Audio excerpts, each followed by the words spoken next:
비가 오나 눈이 오나 강남역, 광화문, 보신각 등지에서 수백 수천 명이 모여 한 목소리를 냈습니다. 하지만 이런 사실에 대해 아는 사람은 당시 현장을 지나던 행인 말고는 별로 없습니다. 이들은 왜 거리로 나왔고 언론은 왜 여기에 대해 보도하지 않는 걸까요? 여러분의 고정관념을 깰 이 믿기지 않고 믿고 싶지도 않은 충격적인 세계사적 대사기극의 피해자는 바로 유권자 여러분입니다.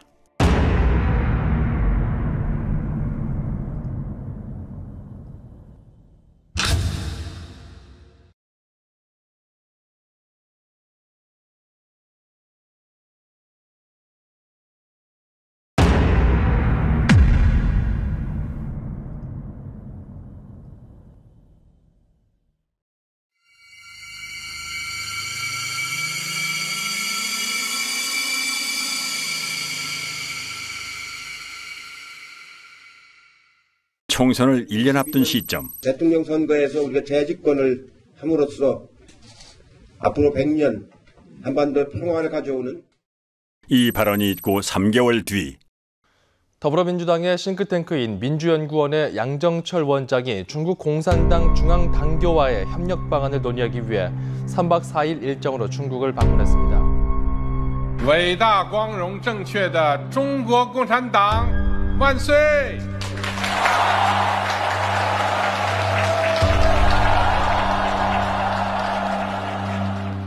그는 자유민주주의와 프롤레타리아 일당 독재 체제 사이에 어떤 공유할 만한 가치가 있다고 판단한 걸까요?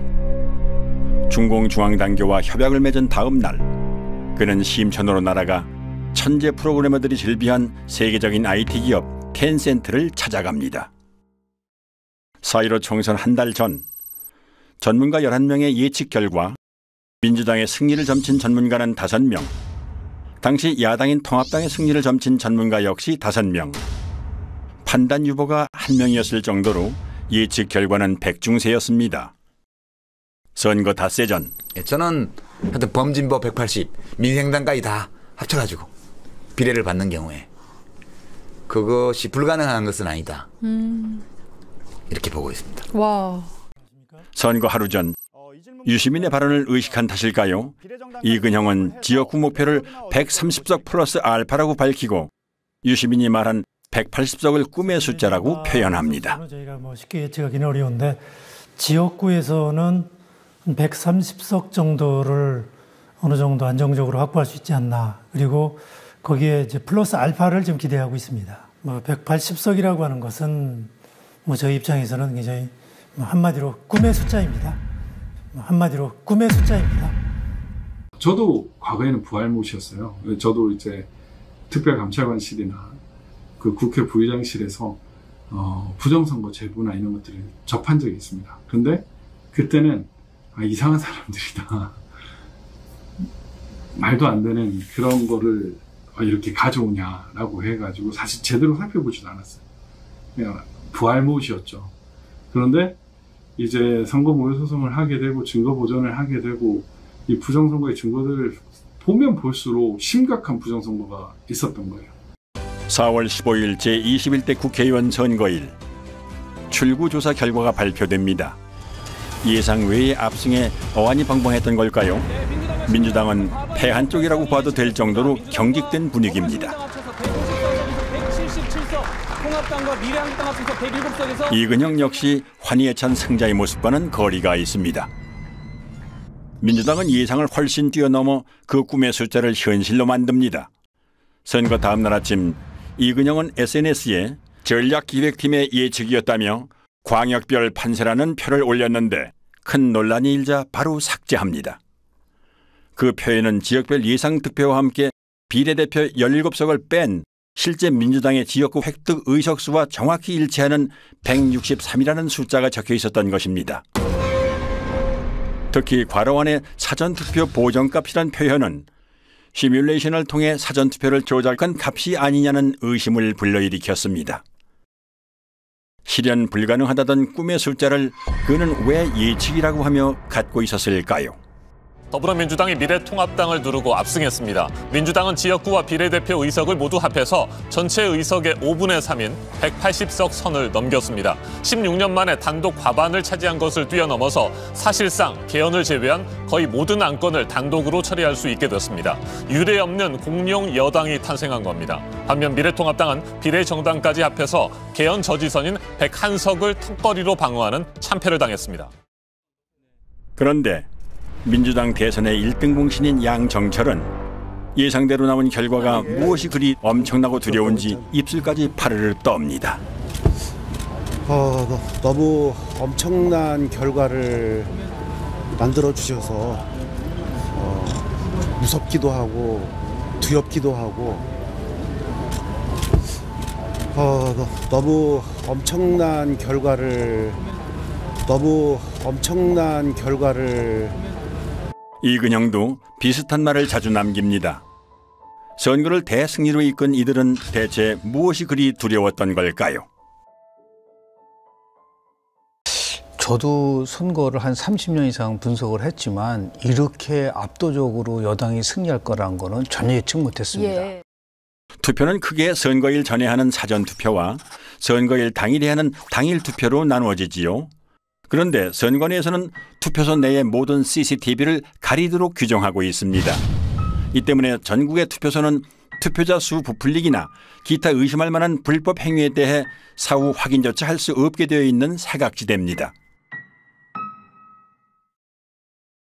2018년 지방선거와 2020년 국회의원 선거의 투표자를 비교해 볼까요? 당일 투표자는 고작 13만여 명 늘어난 반면 사전투표자는 무려 310만 명이라는 기형적인 증가를 보입니다. 당일 투표자가 1%도 안 되게 늘어난 반면 사전투표자는 36% 가까이 증가한 것입니다. 여기에 선관위가 발행한 유권자 의식조사는 의미 있는 방증을 하나 더 제공해 줍니다. 4.15 총선에서 투표를 한 사람만을 대상으로 행한 이 조사에서는 사전투표와 당일투표 중 어느 쪽을 했는지를 물었습니다. 이런 문항은 정치 성향과 무관하고 굳이 허위로 답할 이유가 없으므로 신뢰도가 높다고 할 수 있습니다. 공식 개표 결과에서는 사전투표 비율이 40%대였지만 설문조사에서는 고작 29%밖에는 안 됩니다. 여기서 당일 투표자 수는 상대적으로 덜 조작됐을 것으로 추정되므로 실제 투표자 수와 차이가 없다고 가정할 때 당일 투표를 한 1,724만여 명이 전체 투표자의 70.9%이므로 전체 투표자의 29.1%를 차지하는 사전투표자 수는 1,174만여 명이 아니라 707만여 명이 나옵니다.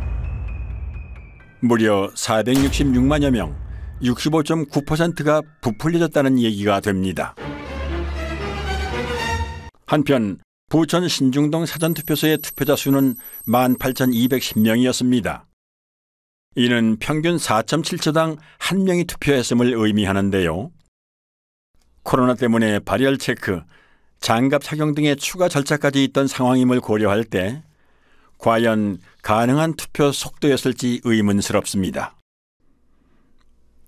게다가 사전투표소는 당일투표소보다 훨씬 적어 비율로는 당일투표소가 4곳일 때 사전투표소는 1곳꼴이었습니다. 사전투표소보다는 당일투표소가 집 가까이에 있을 확률이 훨씬 높죠. 따라서 부득이한 경우가 아니라면 집 근처에 당일투표소를 놔두고 굳이 먼 사전투표소까지 찾아가는 고생을 사서 할 사람이 얼마나 될까요? 그것도 코로나가 한창인 시기에 말이죠. 이쯤 되면 투표소의 CCTV를 가린 여러 이유 중에는 실제 투표하러 오는 인원수를 파악하지 못하도록 하기 위함도 있지 않았을까 의심이 됩니다. 총선 직후 투표지를 삼립방 상자로 운반하는 장면이 포착돼 논란이 일기도 했습니다. 가능성은 크게 두 가지입니다. 다량의 가짜 투표지 혼입으로 인한 상자 부족 또는 가짜 투표지를 채워놓은 상자. 어느 쪽이든 삼립방 상자가 직전 총선에 비해 3배 가까이 비상식적으로 증가한 사전투표자와 연관이 있다는 사실만은 분명합니다. 표 부풀리기는 실물뿐만이 아니라 디지털로도 이루어집니다. 수상한 정황은 충남 부여에서 목격됐습니다. 당시 현장의 개표 참관인들은 다음과 같이 진술합니다. 1번에 기표한 투표지가 지나치게 많이 남았는데 재분류를 하면 역전됐다. 2번 후보표는 재확인용으로 많이 분류됐다. 주로 사전투표지에서 그런 현상이 발생했다. 개표 사무원은 참관인들의 항의에 못 이겨 전자개표기와 연결되어 있는 노트북을 재부팅하고 개표기를 리셋했습니다. 그러자 1번 후보표가 많이 나왔던 처음 결과와는 상반되게 2번 후보표가 많이 나온 것입니다. 이런 이유 때문에 부자랄들은 투표지 분류기라는 용어 대신 전자개표기라는 용어를 사용합니다. 상당히 저조해요. 전반적으로 지금 개표가 어떻게 진행되고 있습니까? 최첨단 전자개표기 960대를 도입하여 960대의 그 전자개표기가 투표지를 분류하면 2002년 도입 당시 자랑스럽게 불리던 전자개표기라는 명칭은 슬그머니 바뀝니다. 멀쩡한 전자개표기를 투표지 분류기라고 부르는 건 법률상 전자개표기는 재보궐, 지자체 선거 등 작은 규모의 선거에만 쓰도록 현행법이 정해져 있기 때문에 전국 규모의 선거에도 전자개표기를 쓸 경우 불법이 되므로 굳이 투표지 분류기라고 부르는 것입니다. 그런데 비례대표 선거를 수개표했음에도 불구하고 개표 시간은 이전 총선에 비해 불과 1시간 36분, 20.4%밖에는 늘어나지 않았습니다. 투표자 수가 19.2% 증가한 점을 감안하면 수개표와 별반 차이가 없습니다. 대체 무엇 때문에 쓰는 기계인지 의문스럽습니다. 참고로 2024년 총선에는 길이 47cm의 투표지까지 사용할 수 있는 신형 전자개표기가 도입됩니다. 전자개표기를 이용한 미심적인 조작 방법은 또 있습니다. 투표지를 분류할 때 전자개표기와 연결되어 있는 노트북 화면에서는 투표지가 한 장씩 스캔됨을 확인할 수 있는데요. 무작위로 섞여 있는 투표지에서 한 후보의 표만 계속 나올 수는 없으므로 정상적인 상황이라면 기표도장이 이렇게 왔다 갔다 해야 됩니다. 그런데 잠시 후 민주당 후보의 표만 계속 스캔되는 믿지 못할 광경이 목격됐습니다.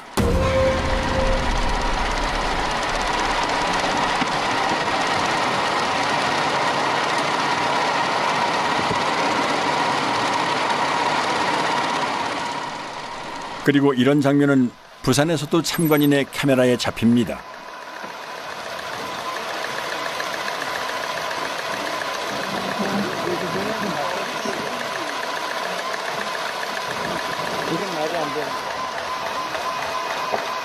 이제 하태계부가 들어가. 곤란하죠. 선별을 해놨나 봐요.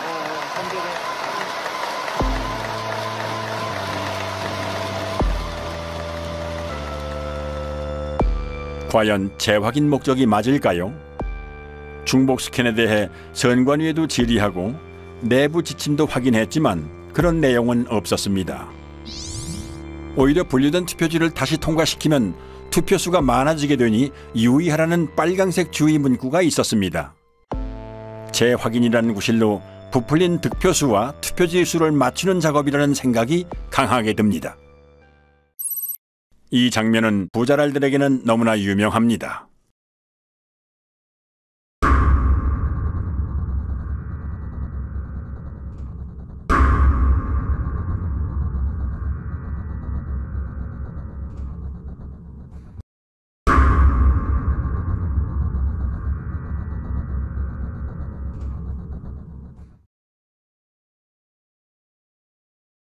그리고 이 개표소에서는 빳빳한 투표지, 이른바 신권 투표지도 목격됩니다.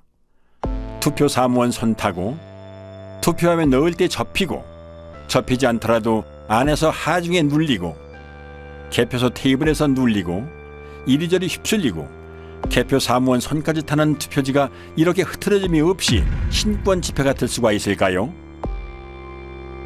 이 밖에도 곳곳의 개표소에서는 전혀 접힌 흔적이 없는 역대 최장의 비례대표 사전투표지와 롤 용지로 출력되므로 절단면이 매끈할 수밖에 없음에도 불구하고 절단면이 거친 관외 사전투표지 다발 등 상식적으로 납득할 수 없는 투표지들이 목격됐습니다. 전북 전주에서는 교부된 투표용지 수보다 투표함에 넣은 투표지 수가 10장이 더 많이 나온 해괴한 일도 있었습니다. 해명할 방법이 없는 선관위는 이 어처구니 없는 숫자를 지금까지도 홈페이지에 그대로 게재해놓고 있습니다. 이렇게 부풀려진 표는 선거 직후 가장 뜨거운 이슈였던 사전투표와 당일투표 간의 비상식적인 괴리를 만들어냈습니다. 2016년 총선 서울 지역의 히스토그램을 살펴보지요.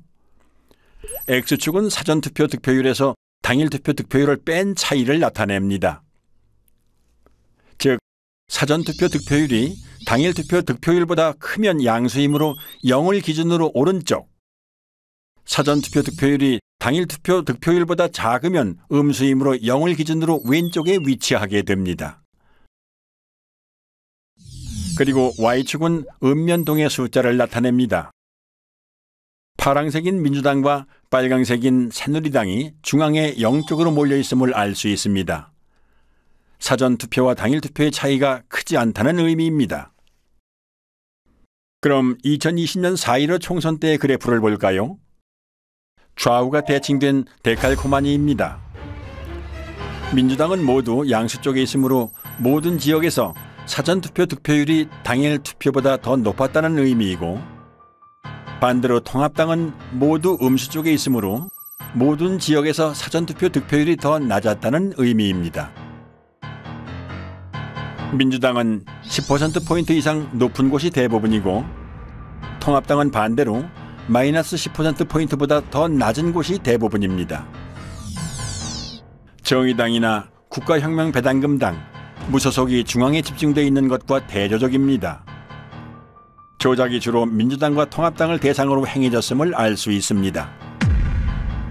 수백만의 인구가 4년 만에 행한 투표 결과가 이렇게 판이할 수 있을까요? 이번에는 지도로 한 번 살펴보지요. 사전투표 득표율에서 당일투표 득표율을 뺀 차이가 민주당은 플러스 20% 쪽으로, 통합당은 마이너스 20% 쪽으로 확연히 갈립니다. 어떻게 이렇게 상반될 수 있을까요? 코로나로 외출을 꺼리는 마당에 오히려 사전투표율이 사상 최고를 기록하고 28년 만에 최고 투표율을 기록한 점도 의아하지만, 수십, 수백 명도 아니고 수천만의 인구가 일사불란하게 집단행동을 해서 일방적으로 민주당 지지자들만 사전투표에 몰렸다는 점은 쉽게 납득이 가지 않는 부분입니다. 부부층들은 말합니다. 사전투표에 적극 참여하는 청년층 중에는 민주당 지지자 비율이 높기 때문에 사전투표는 민주당이 유리하다고 말이지요. 그러나 이것은 엄연한 거짓 정보입니다. 사전투표에 가장 참여도가 높은 연령대는 보수 성향이 강한 장년층으로 60대가 1위, 70대가 2위, 3위도 50대였습니다. 그럼에도 불구하고 사전투표 득표율에 있어 거의 모든 선거구에서 민주당은 10에서 20% 정도 더 높았고, 통합당은 그만큼 더 낮았던 것입니다. 당일 관내는 득표율이 크게 납니다. 근데 그게 뭐냐면 전 세계적으로 공통으로 인정되는 통계적 공리입니다. 근데 우리나라 사람들만 몰라요. 고등학교까지 나오면 다 배우고 다 납득이 되는 그 툴을 가지고 전체 우리 253개 선거판을 딱 분석을 하면 통계적 공리, 확률적 수식, 그 다음에 대수적 수식을 가지면 다 분석해요. 이건 너무 심각한 거라. 허병기 교수는 고등학교 교과과정에서 가르치는 기초적인 통계 공리를 적용하여 선관위가 발표한 후보자들의 득표수가 실제로 나올 확률을 계산했습니다. 각 선거구에서 관내사전, 관외사전, 당일 득표율이 모두 거의 동일하게 나와야 하는 것이 통계의 법칙이지만 4.15 총선 때 선관위가 발표한 양당의 득표수는 이런 기형적인 히스토그램을 만들어냅니다. 왼쪽부터 살펴보면 민주당의 경우 관내 사전투표 득표율이 당일 투표 득표율보다 같거나 높은 현상이 전체 253개 선거구 중 한 곳만을 뺀 252개 선거구에서 일어났다는 의미이고, 통합당의 경우 이런 선거구가 전체 선거구 중 3곳밖에는 안 됐다는 의미입니다. 관외 사전투표에서도 이런 현상은 동일하게 나타났고, 민주당의 경우 사전투표와 당일투표의 득표율을 합친 전체 합계가 당일투표 득표율보다 같거나 높은 현상이 모든 선거구에서 나타난 반면 통합당의 경우 고작 2개의 선거구에서만 나타났습니다. 한마디로 사전투표에서 민주당이 비상식적으로 강세를 보였음을 의미하는데요. 이런 현상이 발생할 수 있는 확률은 0이나 마찬가지입니다. 전체 득표율과 당일 득표율의 차이가 선관위 발표대로 될 확률은 2의 253승분의 1, 즉 동전 253개를 던져서 동시에 같은 면이 나올 수 있는 확률로 이는 수천만 유권자들의 비밀 자유선거에서는 절대로 만들어질 수 없는 결과입니다. 그런데 이런 선거 결과는 컴퓨터 프로그래밍을 사용하면 단 몇 줄의 명령어로 쉽게 만들어낼 수 있습니다. 허 교수는 수학적 증명을 통해 전국 253개 선거구 중 광주의 광산구 갑과 광산구 을 2개 선거구를 제외한 나머지 251개 선거구에서 프로그래밍을 이용한 선거 조작이 일어났다는 것을 밝혀냈습니다. 조작 없이 유권자의 투표를 그대로 반영한 광주 광산구 을의 경우 당일 관내 사전, 관외 사전 전체 득표율이 거의 동일한 것을 볼 수 있습니다. 하지만 조작 프로그램으로 가짜 득표수를 만들어낸 인천 연수구 을의 경우에는 민주당 후보의 경우 당일보다 관내 및 관외 사전 득표율이 높고 통합당 후보의 경우 사전 투표보다 당일 투표 득표율이 더 높은 것을 알 수 있습니다. 이 그래프는 통합당과 민주당의 당일 득표율 차이에 대해 양당의 당일 투표와 사전 투표를 합친 전체 득표율 차이의 변화를 보여주는데요. 따라서 X축과 Y축이 모두 양수인 일사분면은 통합당이 당일 투표에서 이기고 당일 투표와 사전 투표를 합친 전체 득표에서도 이긴 경우, 이사분면은 당일 투표에서 지고 전체 득표에서는 이긴 경우, 삼사분면은 당일 투표에서 지고 전체 득표에서도 진 경우, 사사분면은 당일 투표에서는 이기고 전체 득표에서는 진 경우를 의미합니다. 선관위 전산 조작 프로그램의 목표는 당일 투표에서 이기고도 전체 선거에서는 지는 통합당 후보들을 더 많이 만들어내는 것입니다. 즉, 원점을 지나고 기울기가 1인 정상적인 선거 그래프의 Y절편과 기울기를 움직여서 사사분면에 위치하는 선거구를 많이 만들어내는 것입니다. 이 밖에 로이킴은 추단법을 이용하여 선거 데이터 속에 Follow the Party라는 특정 문자열이 숨어 있다는 사실을 발견해냈습니다. 이처럼 선관위 데이터에서 특정한 문자열이 나왔다는 사실은 선관위 데이터가 유권자의 투표로 자연스럽게 생성된 숫자들이 아니라 누군가 선관위 데이터에 손을 댄 흔적이 문자열로 남았다는 의미가 됩니다. 프로그래머들은 본인의 작업물에 쉽게 드러나지 않는 암호를 숨겨놓음으로써 본인이 작업자라는 증거를 남겨두는 경우가 있습니다. 永远跟党走永远跟党走永远跟党走永远跟党走 영원히 당을 따르라는 중국 공산당 구호인 영원근당주에서 영원을 빼고 당을 따르라는 부분을 영문으로 옮긴 Follow the Party. 4.15 총선 전 양정철이 중공중앙당교와 협약을 맺은 다음 날 방문한 텐센트 본사 앞의 조형물에는 공산주의를 상징하는 낫과 망치와 함께 당을 따르라는 문구가 새겨져 있습니다. 프로그래머는 매일 오가며 보았을 이 친숙한 문구를 남긴 걸까요? 선거 데이터를 비교하고 분석하기 위해서는 그 데이터를 표준화하는 작업이 필요하다 생각했습니다. 그렇게 표준화 작업을 통해 분석하던 중 규칙성을 발견했는데 그것이 이제 수학적 규칙성이 아니라 언어적 규칙성이 아닐까 하는 호기심에 아스키 코드로 변환하는 과정에서 Follow the Party라는 문자열을 발견할 수 있었던 것입니다.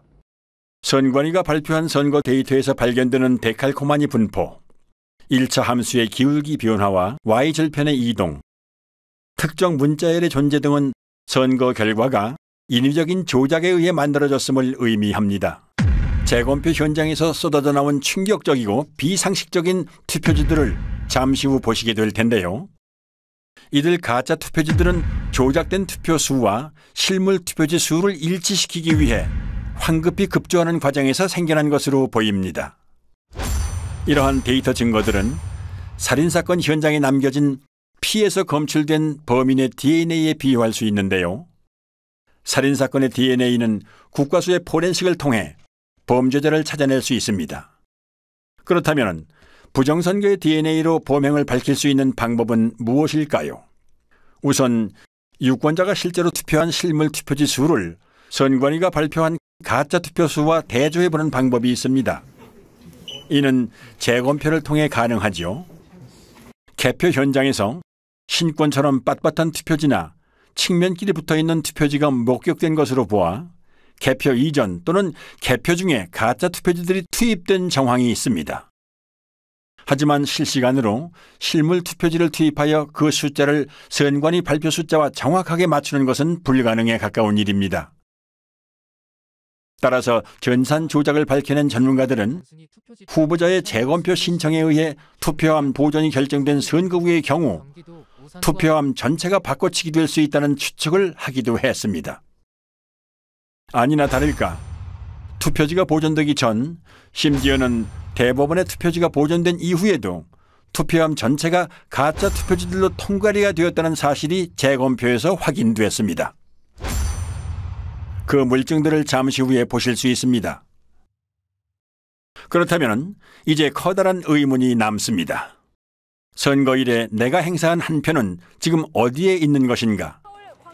내 지역구에서 당선된 국회의원은 내가 직접 뽑은 게 아니라 선관위 컴퓨터가 뽑은 가짜란 말인가? 유권자의 입장에서는 당연히 이런 심각한 질문을 던져볼 수밖에 없습니다. 한편 부정선거 범죄의 DNA를 확인할 수 있는 또 다른 방법은 선관위 서버를 포렌식하는 것입니다. 선관위가 발표한 선거 데이터에는 가짜 득표수를 만들어낸 통계적 증거가 남고 서버의 로그 파일에는 그 조작 프로그램을 운영한 흔적이 남기 때문입니다. 선관위는 재검표가 있기 전 추석 연휴를 틈타 서버 이전을 시도했습니다.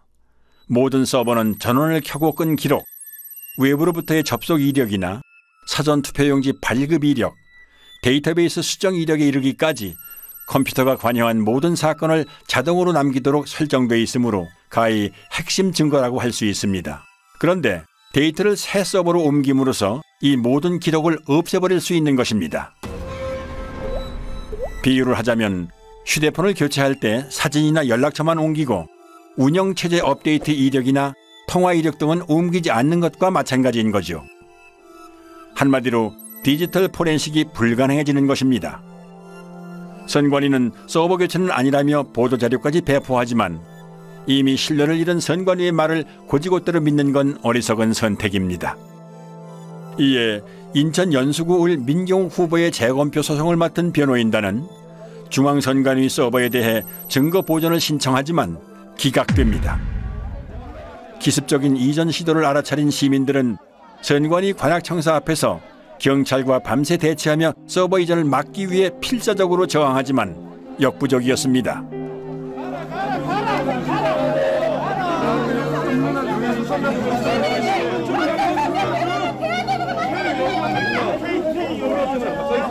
서버 빼가지 마십시오. 이 서버는 증거입니다, 증거.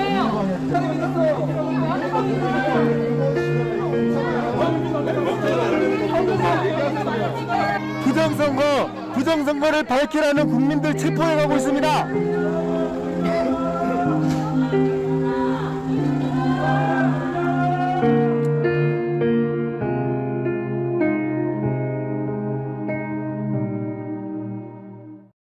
선관위는 이 물음에 답해야 합니다. 부정선거 범죄의 DNA가 어떻게 선관위가 발표하는 선거 데이터에 남게 되었는지, 우리 유권자들이 던진 진짜 투표지들은 지금 어디에 있는지, 포렌식의 핵심 증거가 되는 선관위 서버는 왜 빼돌렸고 지금 어디에 있는지, 만일 선관위가 이실직고하지 않는다면 수사를 통해 부정선거 범죄자를 검거하고 진실을 밝혀내야 합니다. 총선 직후 인터넷에는 비상식적인 선거 결과에 대한 의심의 글이 잇따라 올라왔습니다. 집단 지성의 뜨거운 토론이 이어졌고 밤잠을 줄여가며 만든 다양한 분석 자료도 올라왔습니다. 사람들의 의심은 커져갔고 마침내 부정선거임을 확신한 사람들이 거리로 나와 부정선거 규명을 외쳤습니다. 검정 옷차림에 검정 우산을 든 블랙 시위가 전국 곳곳에서 일어났고 단체가 만들어졌습니다.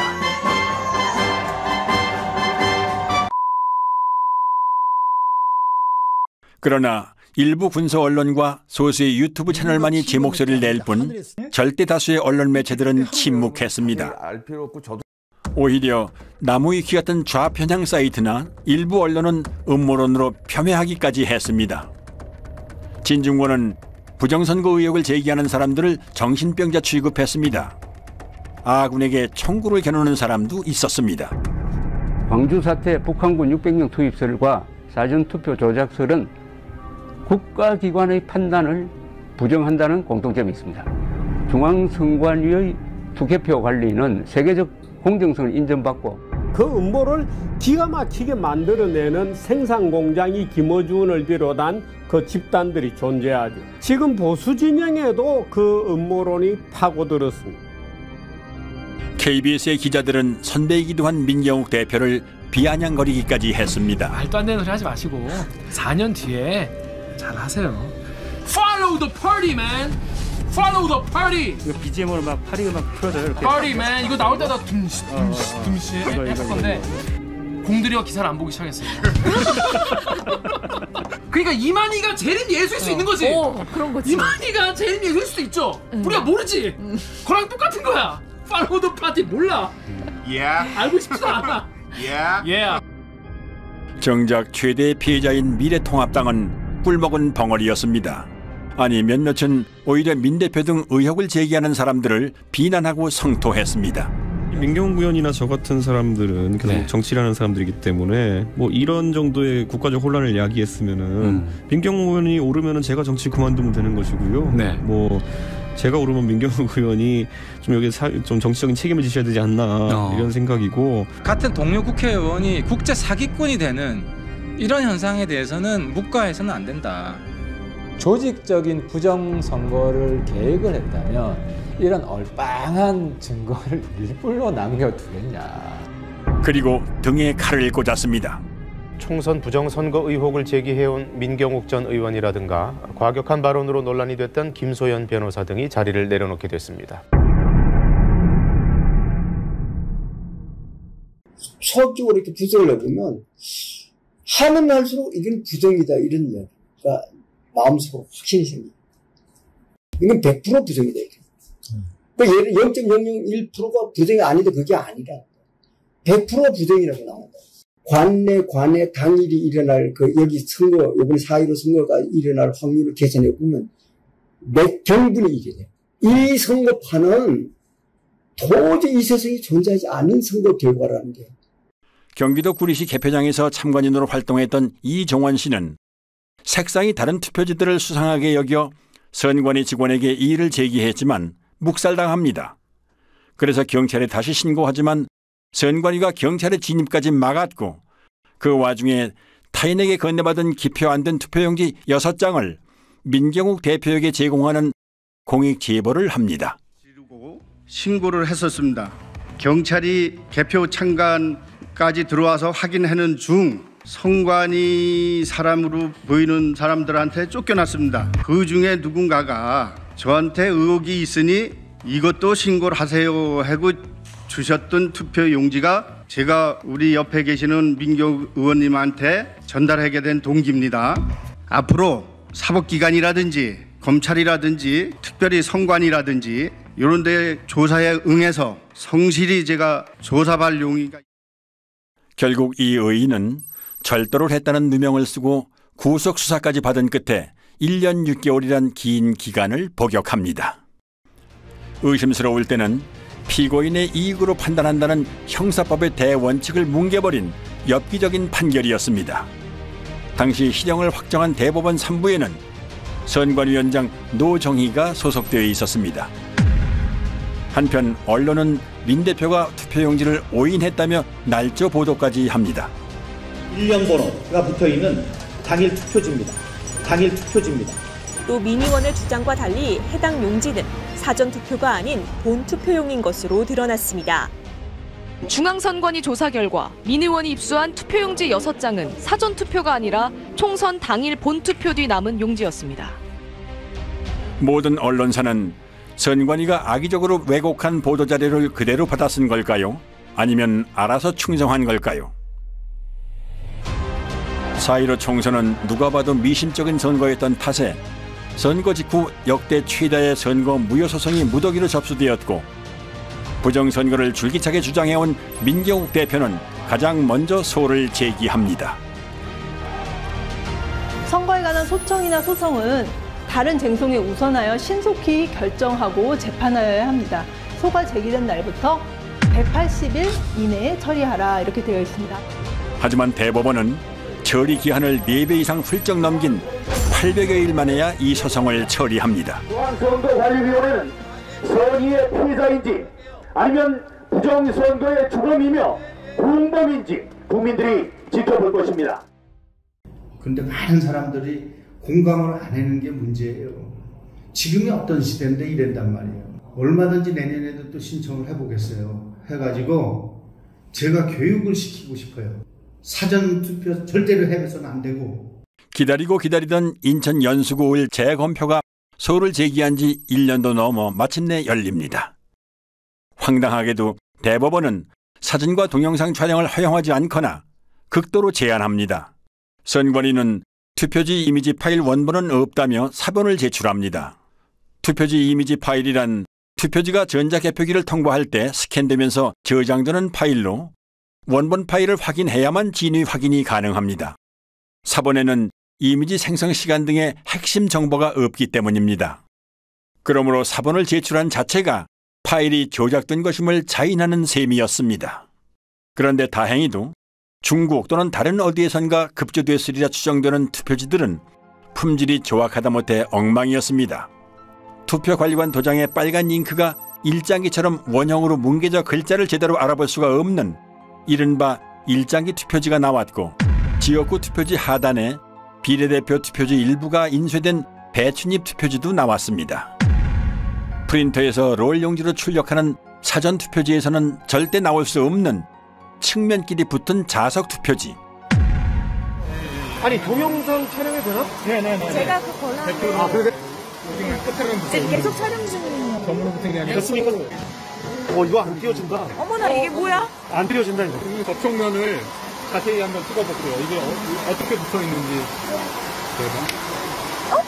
이렇게 하니까 떨어지네요. 비지미 또는 이발이라고 불리는 재단 잔여물을 달고 있는 투표지.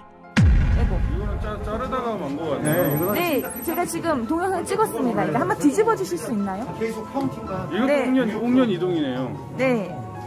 이것도 옥년 이동인 거 아니에요? 네네네. 그럼 저희가 그 옥년 이동.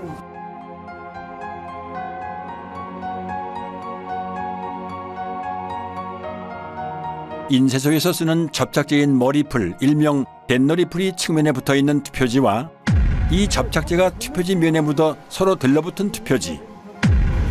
전표 댄너리풀 맞습니다. 그래서 이게 한번 뜯어봅니다. 네, 뜯어볼게요. 이건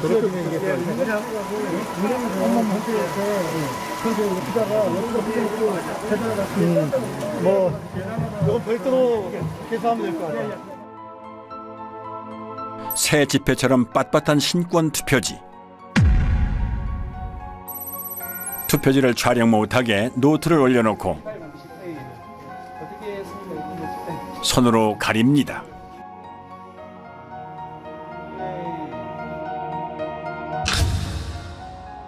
한쪽 여백이 아예 없는 것으로도 모자라 기표란 일부가 잘려나간 투표지, 테이프로 보수한 투표지,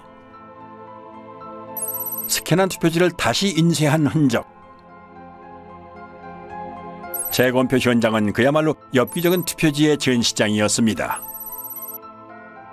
물론 증인신문 때 해당 투표소의 사무원들은 투표 당시 그런 투표지를 보지 못했다고 증언합니다.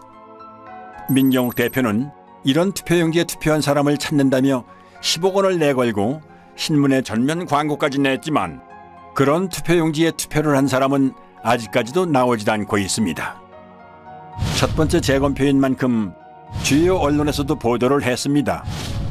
단 선관위의 이미지 파일 원본 인멸이나 비정상적인 투표지가 쏟아져 나왔다는 언급은 이런 반구도 없는 편파적인 보도였습니다. 재검표 전후의 표 차이도 279표나 났지만 이를 문제 삼는 언론 역시 없었습니다. 재검표장에 일어나는 일들을 국민들이 알면은 가만 안 있겠죠. 재검표장에서 무수히 나온 가짜 투표지들을 보면 부정선거가 없었다라고 생각할 수가 없습니다.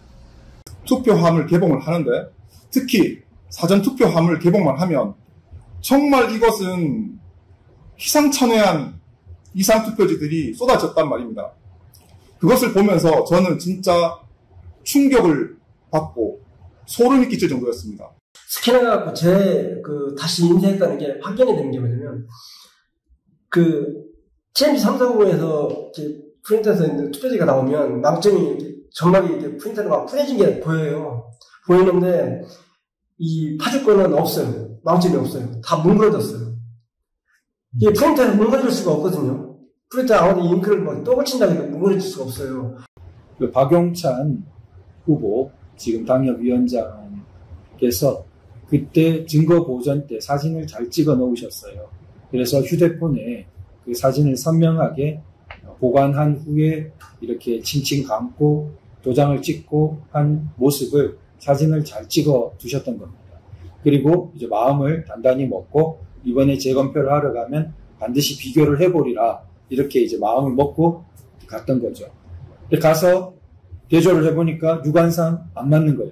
그러면은 뭐 가짜 투표지를 다 갖다 놓고 우리 뭐 하는 짓이냐 이런 참 의구심을 가지면서 그 재검표에 늘 임해했었습니다. 결국 이제 그거를 국투본 이름으로 고발을 하고 고발 대리인 자격으로 제가 이제 영등포 경찰서 고발인 진술까지 하러 갔습니다. 근데 나중에 보니까 어이없는 이제 수사 중지 결정을 내려놓고 있는 거예요. 뭐 이게 누가 했는지도 알 수 없고 그러니까 범인이 나타날 때까지 수사 중지한다. 다른 선거구의 재검표에서도 이상한 투표지들이 쏟아져 나왔습니다. 경남 양산 을에 관외 사전투표지 7천여 장 중 일그러진 타원형 기표 도장이 3천여 장 나왔습니다. 관외 사전투표지라는 말은 이 기괴한 투표지들이 전국 각지에서 모였다는 의미입니다. 이런 괴이한 일이 발생할 확률은 얼마나 될까요? 또한 정규용지 중량인 평량 100g보다 50%나 무거운 150g짜리 투표지 다발도 나왔고 자석 투표지, 한쪽 여백이 없는 투표지, 그리고 영등포구 을에서는 미사용 투표지 중 일련 번호가 아예 없는 투표지도 나왔습니다. 신고는 약방의 감초입니다. 오산에서는 투표지를 가로지르는 검은 줄도 발견됐습니다. 이 투표지들은 엄격한 품질 검사를 통과해야 납품 가능한 당일 투표지입니다. 여기 뭐 점이 찍힌다든가 뭐 키가 들어간다든가 하면 안 되죠.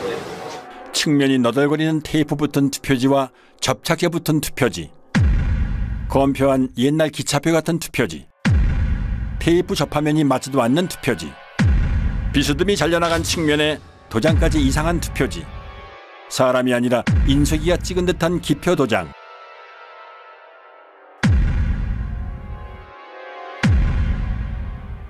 측면에 붙어있는 머리풀, 누더기 투표지, 투표관리관 도장이 없는 투표지도 발견됐습니다.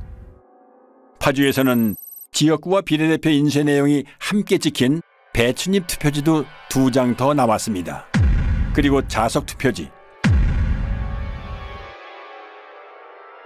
3장짜리도 보입니다. 상단에 빨간 화살표 모양이 붙어있는 화살표 투표지도 나왔습니다.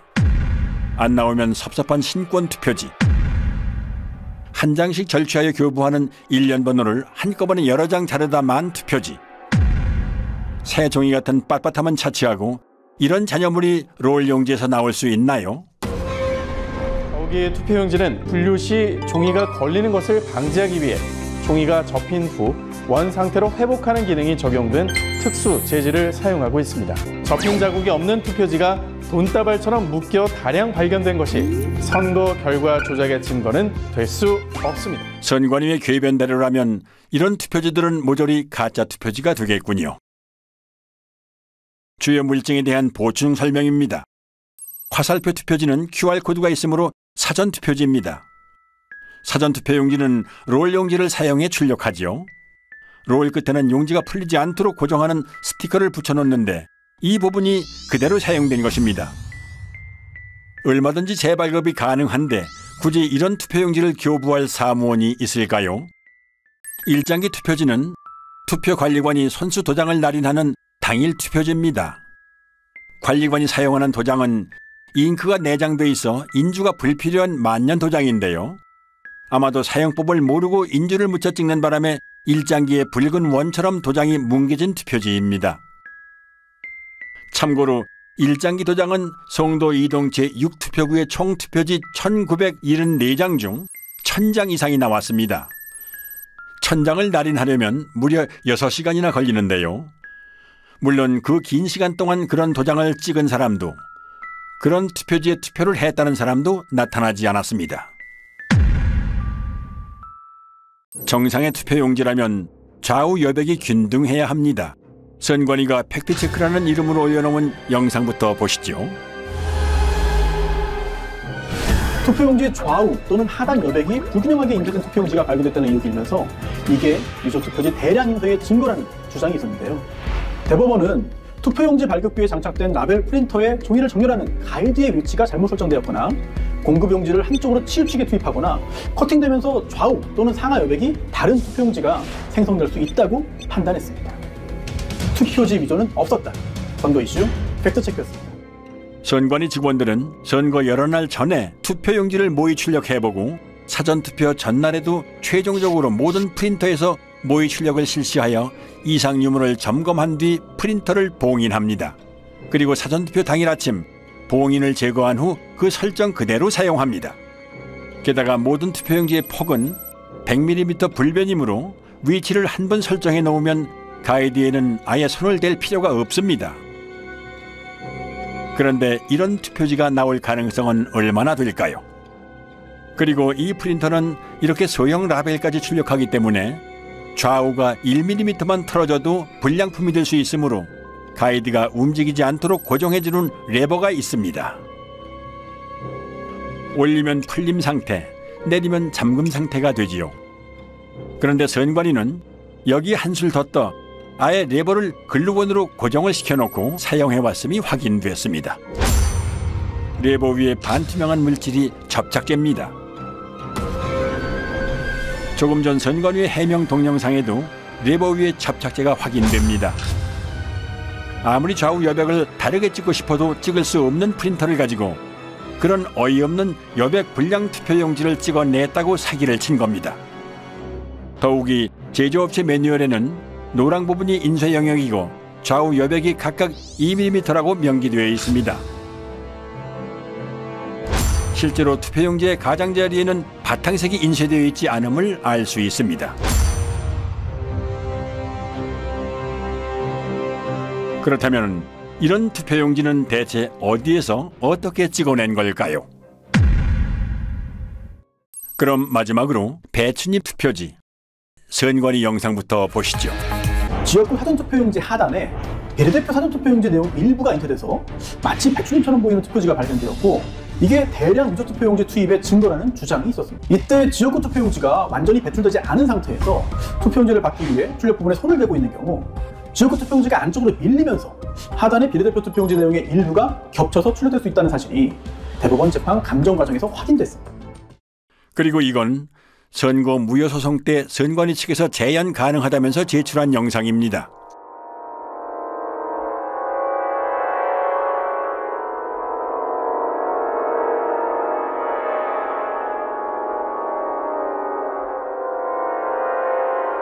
발상은 참신했지만 반박 불가한 여러 증거가 투표지에 남아 있었습니다. 선관위에서 사용하는 사전투표용지 발급기는 앱손사의 3색 잉크젯 프린터입니다. 잉크젯 프린터는 헤드가 좌우로 움직일 때 헤드에 달린 노즐에서 서너 가지 색의 잉크가 일제히 분사되어 색을 만들어내지요. 반면 가짜 투표지 인쇄에 쓰인 인쇄기는 순서에 따라 한 색상씩 개별적으로 찍어냅니다. 즉, 잉크젯 프린터는 여러 색을 동시에 찍어내지만 인쇄기는 색상별로 차례대로 찍어낸다는 커다란 차이점이 있는 것입니다. 옅은 색으로 인쇄된 파랑, 노랑, 녹색 부분이 보이시죠? 비례대표 투표용지 색상인 녹색은 파랑과 노랑이 섞여 만들어지는 색이죠. 그런데 이 투표지의 파랑과 노랑은 왜 서로 다른 위치에 찍혀 있을까요? 앞서 설명드린 대로 잉크젯 프린터로 녹색을 출력하려면 파랑과 노랑을 동시에 동일한 위치에 분사해야 하므로 이 투표지에서처럼 두 색상이 각기 다른 위치에 찍히는 일은 결코 일어날 수 없습니다. 즉, 이 파랑과 노랑은 인쇄소 인쇄기에서 파랑을 먼저 찍어낸 후에 노랑을 찍어내는 과정에서 발생한 흔적으로 인쇄소에서 찍어낸 가짜 투표지라는 결정적인 증거가 되는 것입니다.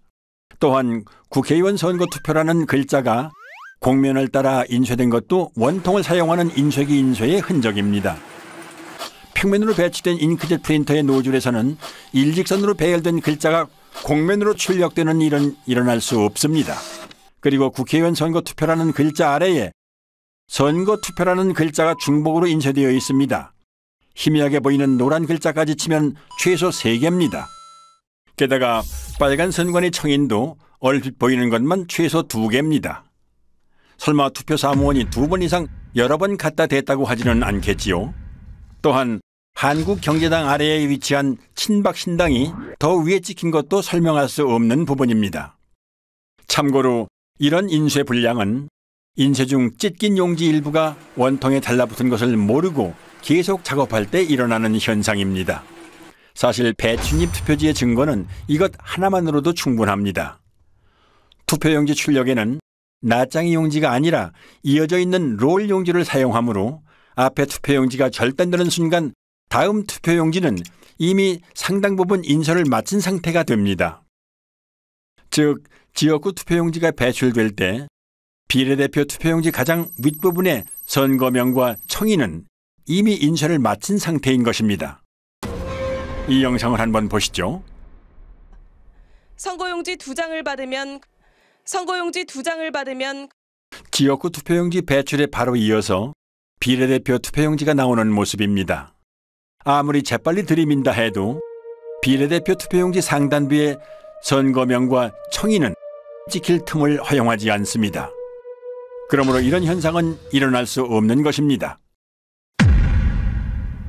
제가 그랬습니다. 대법관님, 원상회복종이, 형상기억종이 선관위한테 좀 가져오라고 해주십시오. 대법관은 세 분한테 박준 변호사가 가가지고 이건 인쇄해서 제대로 거지 우리 국민들이 찍은 투표지가 아니다라고 이렇게 설명을 했더니 조재현이라는 그 대법관이 안 듣겠다고 고개를 돌려버렸어요. 어이없는 사실은 투표지 중량을 비교하거나 루페로 인쇄 상태만 비교해봐도 쉽게 진위를 파악할 수 있음에도 불구하고 대법관들이 이런 요청을 묵살했다는 점, 그리고 이런 표들이 유효표로 인정됐다는 점입니다. 정말 다 바꿔놨었습니다. 사전투표, 당일투표 전부 가짜였습니다. 금촌 이동 투표로 경우에는 투표로에는 이상 투표지들이 기재됐는데 관리관 날인 없이 약 20장이 나갔다. 또 그 번호표 미절치 상태로 한 장이 나갔다. 오전 시작할 무렵에 이제 그런 일이 벌어졌다고 기재되어 손글씨로 되어 있습니다. 그러니까 누군가가 분명히 적은 것이죠. 그렇다면 이것은 재검표 때 나온 금촌 이동 이투표소 투표지들은 진정한 투표지가 아니고 뭔가 바꿔치기 된 투표지가 아니냐. 이상하다. 투표록에는 투표관리관의 실수로 도장을 찍지 못했다라고 이렇게 20장을 찍지 못했다고 했는데 재검표장에는 전부 다 찍혀서 나온 이런 특이한 현상이 있어요. 개표장의 투표지들과 재검표장의 투표지들이 다르다라는 얘기죠.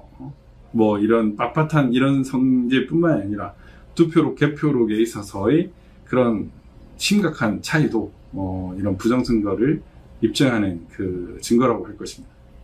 촌 이동 미투표소 경우에는 상당히 이제 우리 이때까지 많은 의혹들이 총 어떻게 보면 정점에 이른 그런 사례로 볼 수 있지 않을까. 물론 비례대표 투표지 같은 것들이 이제 검증되어서 막 열렸다면 거기도 감당할 수 없는 물증들이 있었을 거라고 생각됩니다. 근데 그 부분들이 다 닫혀버린 상태로 지금 현재 우리에게 남아있는 것 중에서 상당히 강력하게 이렇게 현상을 보여주는 부분이 아닌가 생각합니다. 이 사람들이 한 번도 하지 않은 게 있습니다. 비례대표 투표함을 하나도 열지 못했어요. 비례대표 투표함을 하나도 열지 못한 이유가 있겠죠. 너무나 엄청난 정보들이 쏟아질까 봐 두려웠던 거죠. 비례대표 투표지에 대한 중요성은 초기부터 강조되었습니다. 워낙 이게 길어가지고 특별히 위조하기가 어렵다. 표시가 많이 날 거다. 이렇게 생각했기 때문에 처음부터 증거 보전을 할 때부터 문제가 됐습니다. 증거 보전을 할 때 비례대표 투표지까지 하도록 법원 명령이 나왔는데 선관위 국장급에 해당되는 사람이 그 지역국장인가요?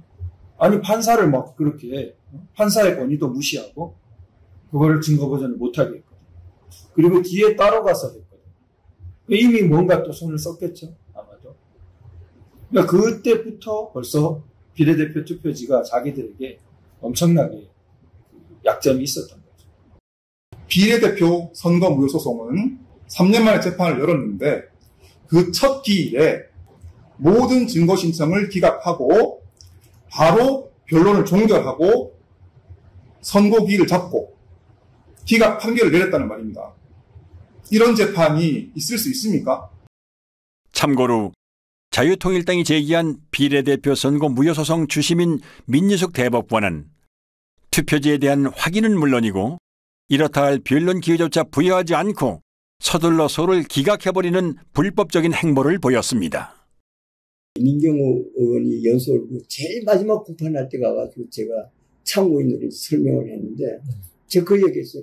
이게 부정이 아니다 그러면 전 세계 고등학교 통계학 책을 다 바꿔야 합니다.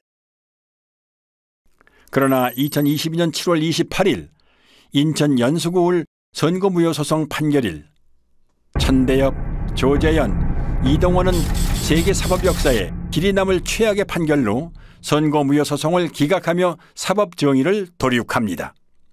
그들은 누구나 알아챌 수 있을 정도로 허술한 온갖 물증을 무시하며 칼에 지문을 남길 만큼 어리숙한 범인은 없으므로 칼에 지문을 남긴 자는 범인일 수 없다는 황당한 논리로 선관위를 비호합니다. 선거소송의 피고인 선관위원장이 본인의 사건을 직접 재판하는 것은 모순이고 헌법에 위반됩니다.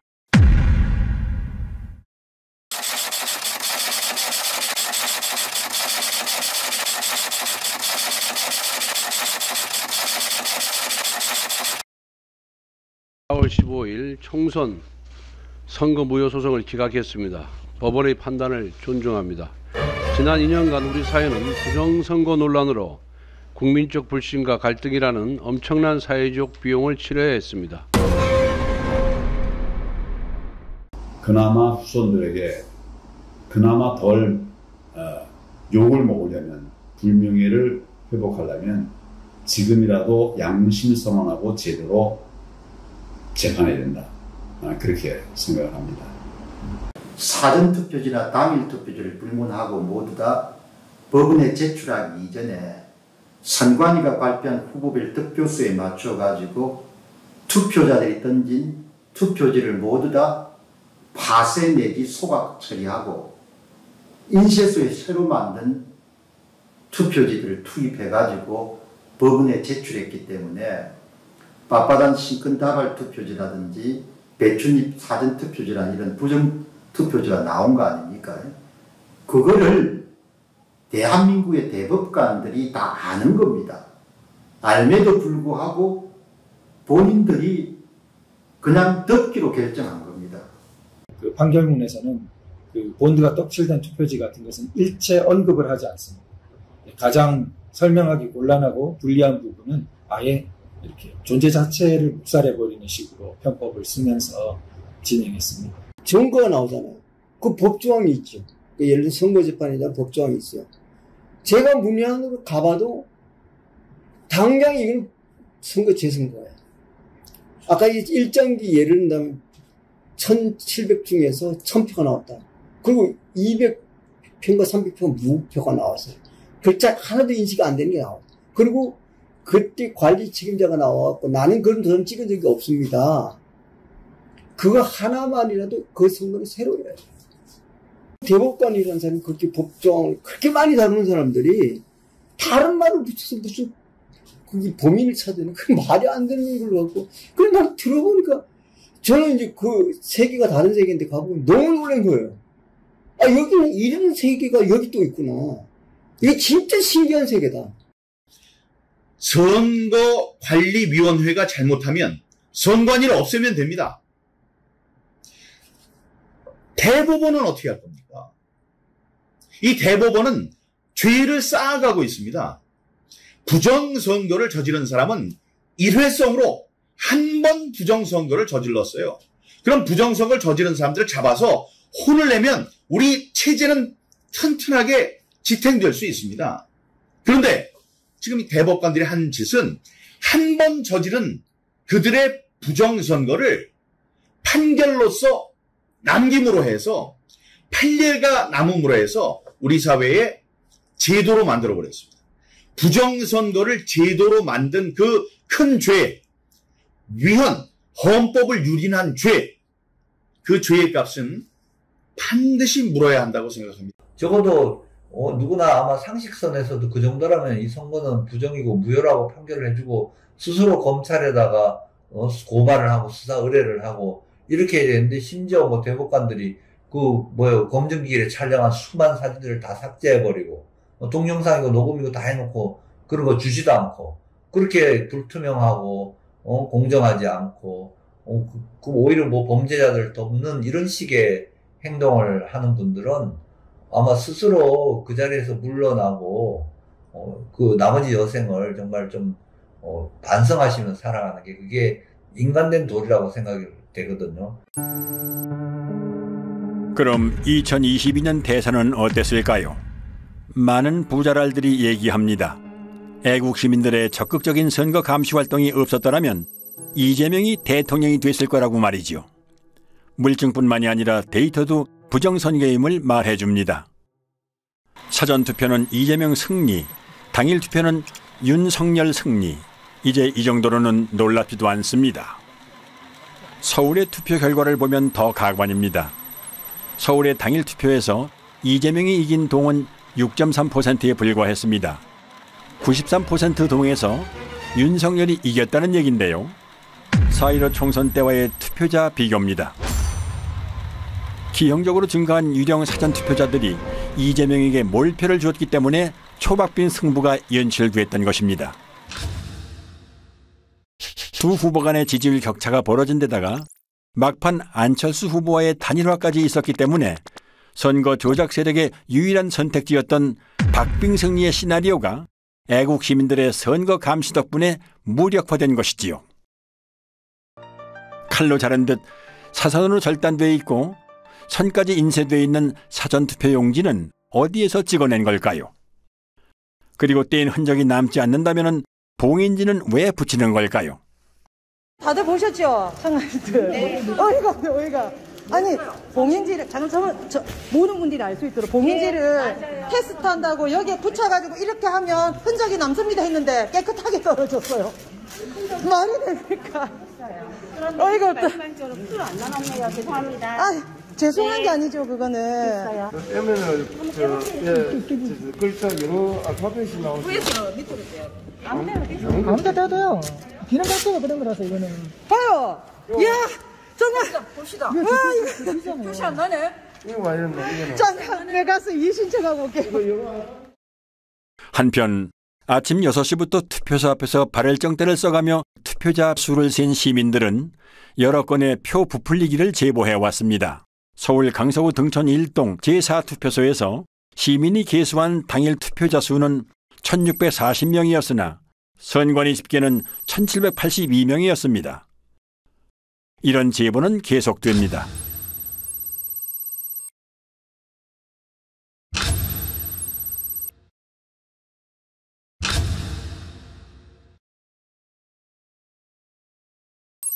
국민의 참정권 유리는 정권이 바뀐 후에도 여전히 계속되고 있습니다. 결정권자인 윤 대통령이 부정선거를 수사하라는 그런 지시만 내려주면 순식간에 밝혀질 수 있을 거라고 생각하고요. 이 투표지들을 보면 3구 대선에 이어 치러진 6.1 지방선거 또한 부정이 아니라고 말 못합니다.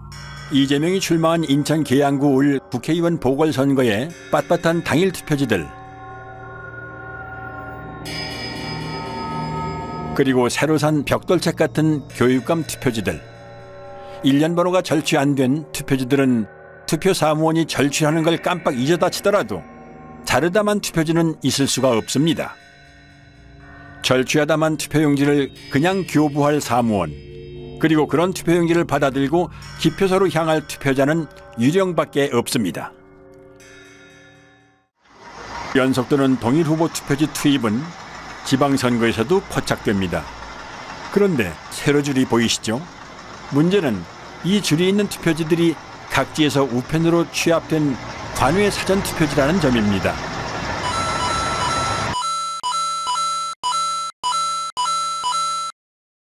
눈 깜빡할 사이에 줄이 있는 투표지 10장이 연속으로 지나갔습니다.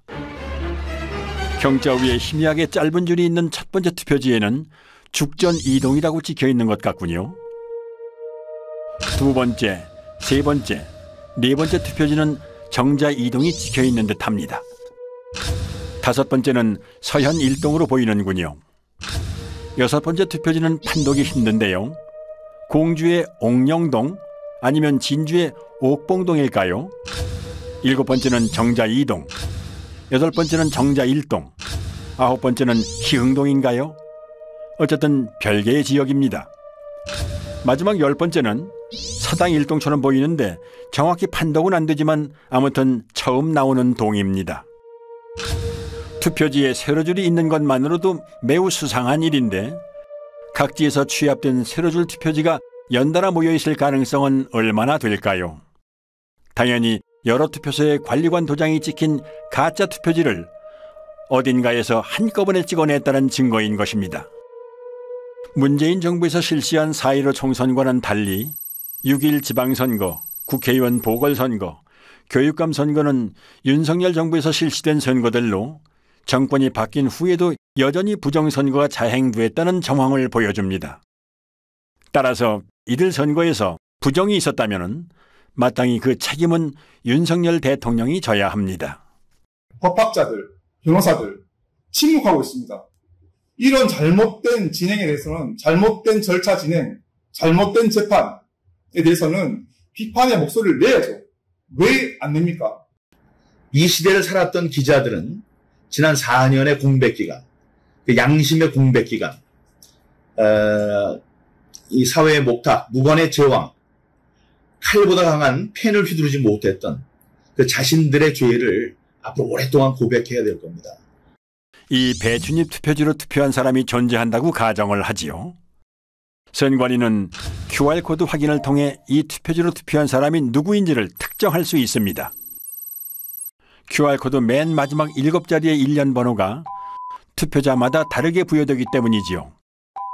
사전투표소에 들어서서 본인 확인을 하고 투표용지를 발급받는 순간 투표자와 투표용지가 매칭되고 기표된 투표지는 전자개표기를 통과하면서 누구에게 투표했는지가 컴퓨터에 저장되므로 누가 누구를 뽑았는지를 확인할 수 있는 것입니다. 당일 투표지의 경우 1년 번호가 절취된 상태에서 전자개표기를 통과하므로 익명성이 보장되지만 사전투표지의 경우는 1년 번호 즉 QR코드가 붙어있는 상태로 전자개표기를 통과하므로 사전투표를 한 국민의 정치 성향을 선관위가 파악할 수 있는 것이지요. 설상가상으로 여론조사 업체들은 조사 전화번호를 통신사로부터 직접 받는 게 아니라 선관위 산하에 여심위를 통해 받도록 되어 있습니다. 그러므로 사전투표에서 얻은 정보를 이용하여 여론조사 표본을 편집하는 일은 이론적으로 얼마든지 가능합니다. 입맛에 맞게 편집된 여론조사 표본은 조작된 결과를 만들어내고 이에 영향받은 중도층의 민심은 표심에 반영될 수밖에는 없습니다. 여기에 선거 조작이 더해지면 선거 결과는 특정 정당이 유리하고 기타 정당에는 상대적으로 불리하게 나올 수밖에는 없고 이런 악순환은 시간이 흐를수록 고착화할 것입니다. 이렇게 선관위가 제출한 자료를 보면 투표자가 누구였고 그 사람이 몇 시경에 몇 시 몇 분에 투표를 하러 왔고 그 사람의 주소지가 어디고 이런 것들이 딱 적혀져 있습니다. 결국 QR코드와 그 투표 시간을 이렇게 연동을 하게 되면 누구인지를 바로 확인할 수 있는 그런 상황이더라고요. 결국에는 비밀투표 원칙이 위배되고 있다라는 것을 스스로 자인을 했는데 선관위는 지금도 그걸 부정을 하고 있죠. 지금도 이제 만약 공중파 같은 데서 이런 그 사건을 다루고 국민들에게 알린다면 국민들이 저는 가만히 있지 않을 거라고 생각됩니다. 언론은 선관위의 조작 결과를 무비판적으로 수용하고 재검표에서 쏟아져 나오는 온갖 물증이나 대법관들의 만행을 철저히 외면함으로써 대중의 눈을 가렸습니다. 정치인은 또 어떤가요? 부정선거라 할지라도 나만 당선되면 국가의 존립, 국민의 주권은 내 알 바 아니라는 태도로 침묵, 방관하고 심지어 부정선거를 밝히려는 국민들의 노력을 무시하고 조롱해온 자들은 앞으로 영원히 권력의 무대에서 퇴출되어야 합니다. 한편 헌법과 법률을 수호해야 할 책임이 있는 대법관들은 누가 봐도 뻔한 부정선거 범죄의 증거를 묵살하고 법률로 정해진 재판 절차를 그들 스스로 위반하며 오히려 선관위를 비호함으로써 공정한 재판관이 아닌 선관위의 변호인 노릇을 했습니다. 수사를 통해 그들의 헌법과 법률 위반 행태를 반드시 밝혀내고 법적, 도의적 책임을 물어야 합니다. 만약 선관위의 범죄에 대해 내부 직원이 양심 선언을 했더라면 상황은 어떻게 변했을까요? 양심 선언이 없었더라도 통계학과 등 학계가 소신에 따라 부정선거를 외쳤더라면, 학계가 비겁했더라도 언론이 제 목소리를 냈더라면, 언론이 입을 닫았더라도 정계가 부정선거를 부르짖었다면, 정계가 외면했더라도 대법원이 양심에 따라 판결했더라면, 대법원이 범인과 한몸이더라도 온 국민이 들고 일어났더라면 상황은 어떻게 바뀌었을까요? 이 보이지 않는 거악의 카르텔을 무너뜨리지 않는 한 이 나라의 자유민주주의 회복은 불가능합니다. 윤 대통령의 대선 후보 시절 박주선 전 의원은 직언을 쏟아냅니다. 모든 갖가지 증거를 종합해 볼 때 부정선거가 광범위하게 자행이 됐다 하는 의혹을 지을 수가 없습니다. 실제로 검토 결과 몇 장의 투표용지를 보니까 경악을 금할 수가 없었습니다. 재작년 4.15 총선 때 사전선거가 좀 부정 의혹이 있지 않는가 걱정을 많이 하고 계시는 거 알고 있습니다. 부정선거를 만약에 획책한다면 이 나라에서 살 수 없게 해야 되지 않겠습니까? 윤 대통령도 뭐 평생 검사 생활 하시던 분인데 저는 그분이 이제 살아온 이력이라든지 맡은 바 이런 걸 통해 가지고 이런 걸 그냥 묵인하고 넘어가지는 않으라고 생각되거든요. 그리고 기대를 많이 합니다. 하고 다만 이제 워낙 큰 일이라서 신중하게 정치적으로 뭔가 잘 해야 되겠죠. 그래가지고 정말 나라가 혼란 없이 이렇게 불의와 부패한 데 관여된 사람들은 지위 고하를 막론하고 일단 그 직에서 배제하고 또 조사해가지고 그 응당한 책임을 처벌을 받도록 하고 또 그 제도는 다시 개혁을 해가지고 국민들 누구나 이렇게 신뢰하는 선거제도를 다시 마련해야 될 거로 생각합니다. 윤석열 대통령은 대선 후보 시절 유세에서 한 약속을 지켜주기 바랍니다. 비상식적인 통계적 증거와 숱한 물증이 나왔음에도 수사에 착수하지 않는다면 정부 수반 또한 공범입니다. 부정선거의 줄임말인 부선은 단순한 말줄임 외에 유권자 스스로가 뽑는 선거가 아니란 의미도 있습니다. 당선된 최고인민회의 대의원들을 다음과 같이 보도한다. 제2로 만경대 선거구 한송구 북한이나 다름없이 선관위가 당선자를 결정짓는 선거. 부선은 좌우의 문제가 아닙니다. 정상과 비정상, 준법과 범법, 정의냐 불의냐의 문제입니다. 헌법기관인 중앙선거관리위원회는 대체 국민을 얼마나 우습게 보았길래 이런 상상 불가한 사기극을 꾸밀 수 있었을까요? 부정선거 사용. 특정 정치 세력이 선관위하고 야합이 돼가지고 30년, 50년 장기 집권을 한다고 한번 생각해 보시기 바랍니다.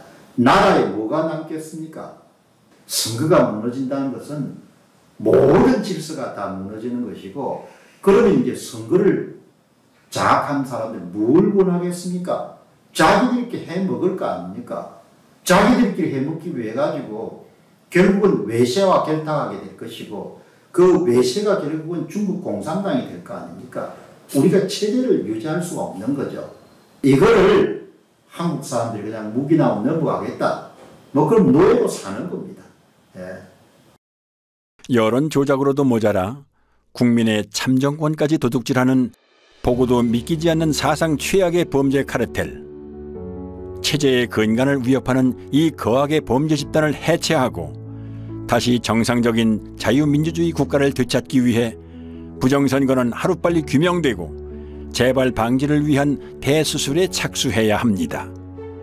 1960년 3.15 부정선거에 분노한 중고등학생, 대학생들이 정확히 한갑자를 돌아 60년의 세월이 흐른 2020년 힘들게 지켜온 자유민주주의가 무너질지도 모른다는 위기감에 또다시 거리로 나오셨습니다.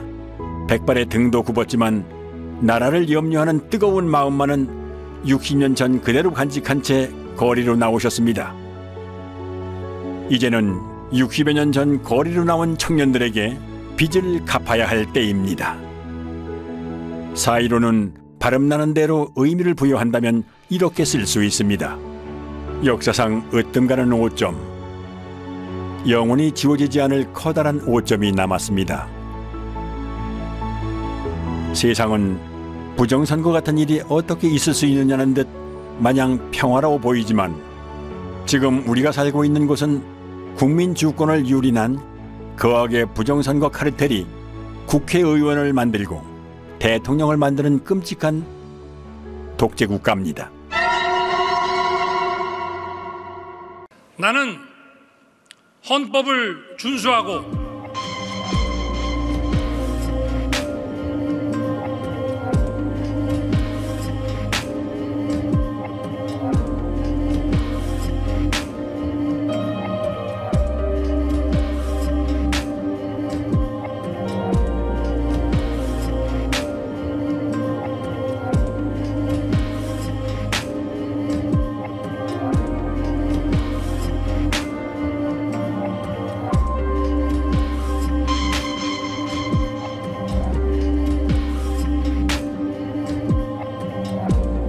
문재인 대통령은 청와대에서 천대엽 신임 대법관에게 임명장을 수여했습니다.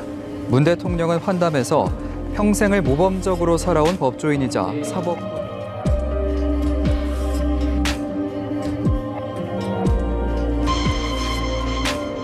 천대엽이라는 대법관이 저에게 이렇게 얘기를 했는데 저는 아직도 그 목소리가 잊혀지질 않습니다.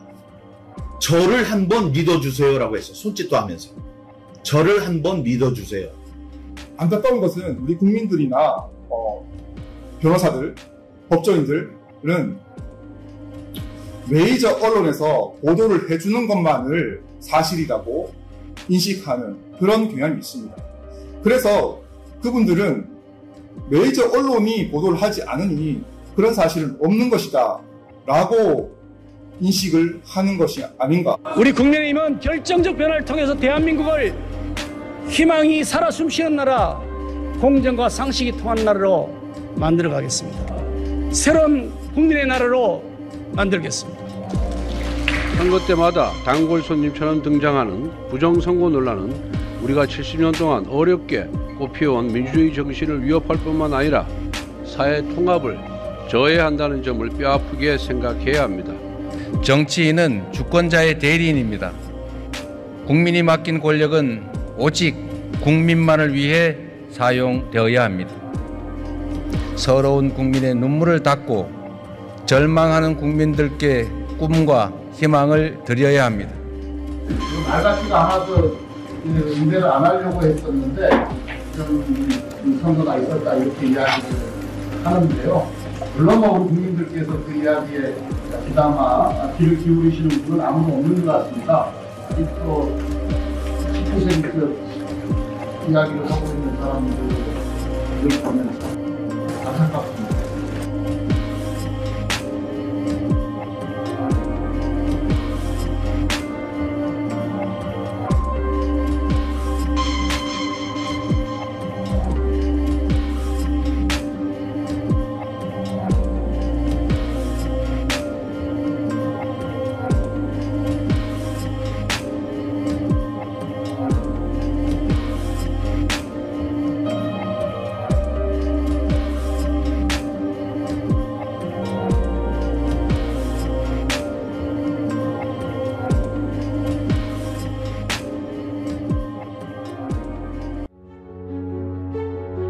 수사를 통해 부정선거의 진상을 규명하고 관련자를 처벌하고 잘못된 선거 제도를 뜯어고쳐 우리의 권리를 되찾고 나라를 바로 세울 것인가?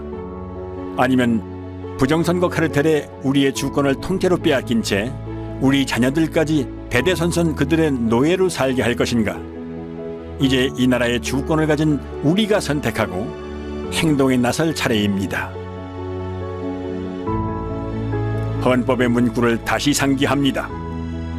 대한민국의 주권은 국민에게 있고 모든 권력은 국민으로부터 나온다.